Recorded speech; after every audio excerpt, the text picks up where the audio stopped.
29 मार्च 2025 की सुबह भरूच शहर के भोलाव इलाके में एक भयावह नजारा देखने को मिला। इलाके के एक गंदे नाले के पास कुछ आवारा कुत्ते प्लास्टिक के एक बैग को नोच रहे थे। शुरुआत में लोगों को लगा कि शायद ये कोई मरा हुआ जानवर है, लेकिन जब उन्होंने क्यूरियोसिटी में आकर उस बैग को खोला तो उनके होश उड़ गए। उसमें एक इंसानी सिर पड़ा था जो पूरी तरह धड़ से अलग था। ये कोई आम घटना नहीं थी। पुलिस को फौरन इसकी जानकारी दी गई और थोड़ी ही देर में भरूच पुलिस की टीम मौके पर पहुंच गई। सिर की हालत देखकर पुलिस को यकीन हो गया कि यह एक हत्या का मामला है और कातिल ने इसे छुपाने के लिए इस तरह सिर को फेंका है। सिर को कब्जे में लेकर फॉरेंसिक जांच के लिए भेज दिया गया और पुलिस ने उस इलाके को पूरी तरह सील कर दिया। नाले और आसपास की हर जगह को खंगाला जाने लगा ताकि शरीर के अन्य हिस्से भी मिल सकें। अगले कुछ दिनों में पुलिस को एक एक करके इंसानी शरीर के कुल 9 टुकड़े मिले। 2 हाथ, 2 पैर, धड़ और अन्य अंग। टुकड़े इतने क्रूरता से काटे गए थे कि देखने वालों की रूह कांप गई। जैसे जैसे लाश के टुकड़े सामने आते गए, पुलिस के लिए यह मामला और पेचीदा होता गया। शुरुआती जांच में कोई ठोस पहचान सामने नहीं आई थी, लेकिन फिर एक महत्वपूर्ण सुराग हाथ लगा। एक कटी हुई बांह पर सचिन नाम का टैटू बना हुआ था। यह टैटू पुलिस के लिए वह कड़ी साबित हुआ जिससे पूरा केस धीरे धीरे सुलझने लगा। पुलिस ने भरूच शहर के सभी थानों से पिछले कुछ दिनों में दर्ज हुई गुमशुदगी की रिपोर्टें मंगवाईं। लगभग 3 दर्जन से अधिक रिपोर्टें आईं।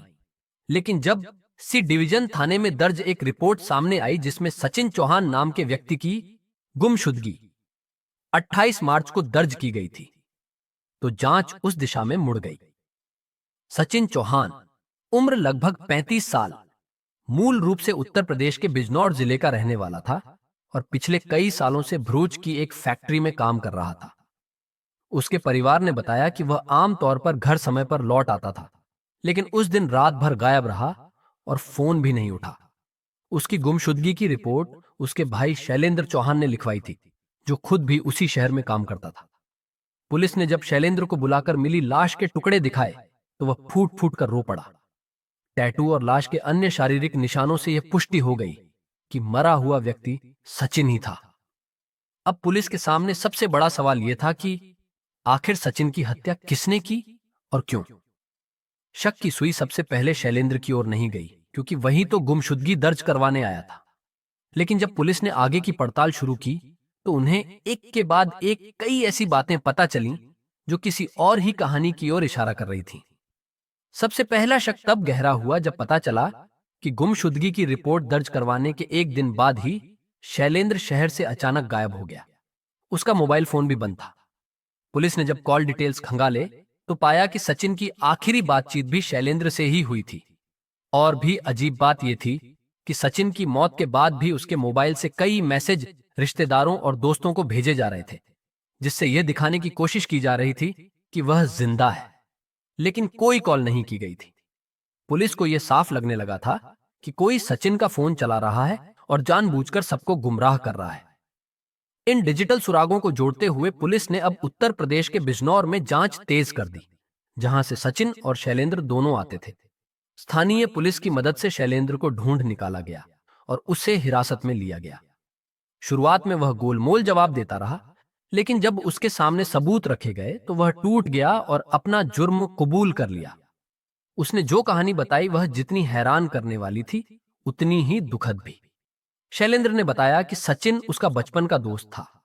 दोनों ने साथ पढ़ाई की, साथ काम किया और भरूच में एक ही फैक्ट्री में भी काम कर रहे थे। लेकिन कुछ महीनों से उनके बीच तनाव बढ़ने लगा था। कारण था कुछ निजी तस्वीरें जो शैलेंद्र और उसकी पत्नी की थीं। शैलेंद्र ने बताया कि एक बार उसने अपनी पत्नी के साथ कुछ निजी पल मोबाइल में कैद किए थे। गलती से वह फोन सचिन के हाथ लग गया और उसने वो तस्वीरें अपने पास सेव कर लीं। इसके बाद सचिन ने शैलेंद्र को ब्लैकमेल करना शुरू कर दिया। वह उसे धमकाता था कि अगर उसकी बातें नहीं मानी गईं तो वह तस्वीरें सोशल मीडिया पर वायरल कर देगा। शैलेंद्र इस डर में जी रहा था कि कहीं उसकी शादीशुदा जिंदगी तबाह न हो जाए। उसने बहुत कोशिश की कि सचिन से समझौता कर ले, लेकिन जब वो नहीं माना तो उसने उसे रास्ते से हटाने का फैसला कर लिया। 24 मार्च की रात शैलेंद्र ने सचिन को अपने किराए के मकान पर बुलाया। बहाना था पार्टी का, शराब और खाना। दोनों ने साथ बैठकर शराब पी, बातें की और फिर सचिन वहीं सो गया। शैलेंद्र ने रात भर नींद नहीं ली। अगली सुबह जब सचिन गहरी नींद में था तो शैलेंद्र ने उसका फोन चुपचाप उठाकर तस्वीरें डिलीट करनी शुरू की। इसी दौरान सचिन की आंख खुल गई और दोनों के बीच झगड़ा होने लगा। गुस्से में आकर शैलेंद्र ने रसोई से चाकू उठाया और उस पर ताबड़तोड़ वार किए। सचिन की मौके पर ही मौत हो गई। इसके बाद शैलेंद्र कुछ समय के लिए काम पर चला गया ताकि शक ना हो। रात को वापस लौटकर उसने प्लास्टिक बैग्स और बड़ा चाकू खरीदा और लाश को टुकड़ों में काटने लगा। उसने कुल 9 टुकड़े किए, जिन्हें अलग अलग बैग्स में भरकर रात के अंधेरे में शहर के अलग अलग हिस्सों में फेंक दिया। सीसीटीवी से बचने के लिए उसने और भी चालाकी दिखाई। उसने महिलाओं का नाइट गाउन और स्कार्फ खरीदा और रात को पहनकर निकला ताकि कोई देखे तो उसे महिला समझे। उसका चेहरा पूरी तरह ढका हुआ था। इतना ही नहीं, उसने सचिन का मोबाइल फोन अपने पास रखा और उससे मैसेज करके यह दिखाने की कोशिश की कि सचिन अब भी जिंदा है। उसने सचिन का एटीएम कार्ड और पासबुक भी अपने पास रख लिया ताकि जरूरत पड़े तो उसका इस्तेमाल किया जा सके। लेकिन इन सभी चालाकियों के बावजूद उसकी एक गलती उसे पकड़वा गई। वह था टैटू। शैलेंद्र को यह अंदाजा नहीं था कि लाश के किसी हिस्से से उसकी पहचान हो सकती है। टैटू ने सचिन की पहचान करवा दी और वहीं से पुलिस उसकी तलाश में लग गई। पुलिस ने जब शैलेंद्र से पूछा कि वह पहले सचिन के परिवार के साथ थाने क्यों गया था, तो उसने बताया कि वह शक से बचना चाहता था।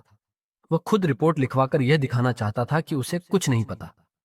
लेकिन जब पुलिस ने सख्ती की तो वह डर कर भाग गया। अब शैलेंद्र सलाखों के पीछे है और उस पर हत्या, साक्ष्य मिटाने और धोखाधड़ी जैसी कई धाराओं में मामला दर्ज हुआ है। सचिन के परिवार को अभी तक यकीन नहीं हो रहा कि उनके अपने ही दोस्त ने इतनी बेरहमी से उसका कत्ल किया। इस कहानी में एक नहीं, कई त्रासदियां हैं।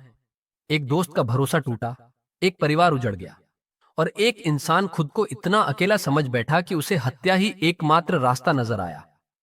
इस केस ने यह भी दिखाया कि अपराध चाहे कितना ही सोचे समझे तरीके से किया जाए, सच्चाई एक न एक दिन सामने आ ही जाती है।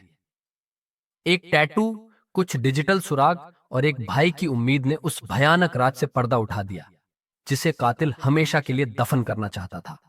अगर आपको यह सच्ची कहानी चौंकाने वाली लगी हो तो वीडियो को लाइक जरूर करें और ऐसी ही क्राइम स्टोरीज के लिए चैनल को सब्सक्राइब करना ना भूलें।